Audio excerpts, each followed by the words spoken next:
ดินนะดินจอโคตรต้นลังบานไอออนโอ้ใช่น้อยเดี๋ยวปวดหัวเลยออนมาอย่างเนี้ยปลูกยัง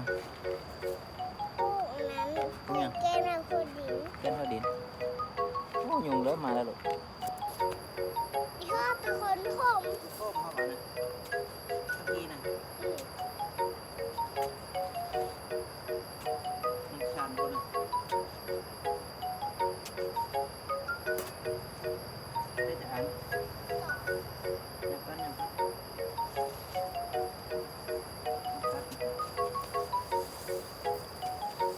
ไปเขาเฮ็ดให้เบิ่งหน่อยนี่นะเฮ็ดหน่อยนี่นะ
ให้ตลกคนมุกโบให้ถือว่า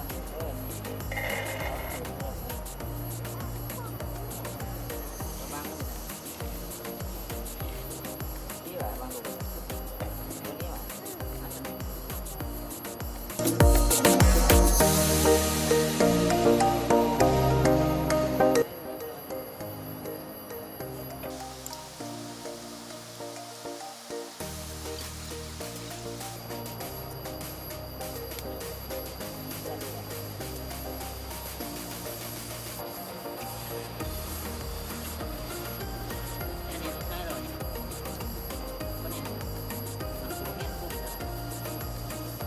ชาติหมดเลย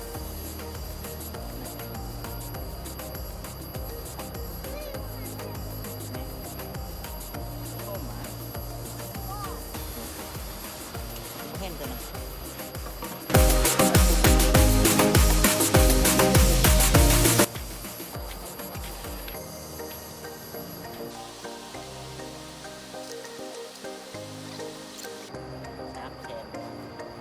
แจมไปบ้างใส่บ้าง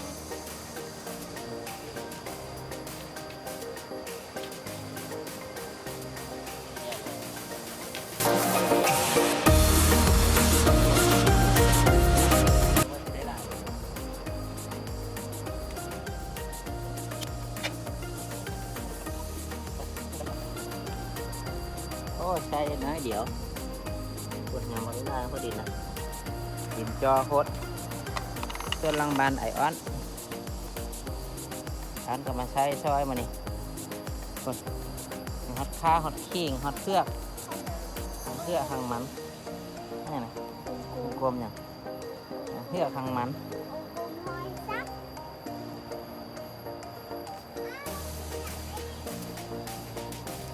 อันนี้ก็ขิงท่านให้กับมาปักไว้นี่ปลูกแซมกันนี่แหละมีนั่นนะดินปลูกจอโคตรดินล่างงานแคมเลยล่างยางก็เลยก่อน้ำไม้ก็เลยทางไทยกำลังขึ้นตัวยาวแล้วก็มี เอาโอ้มีแมงแคงก่อน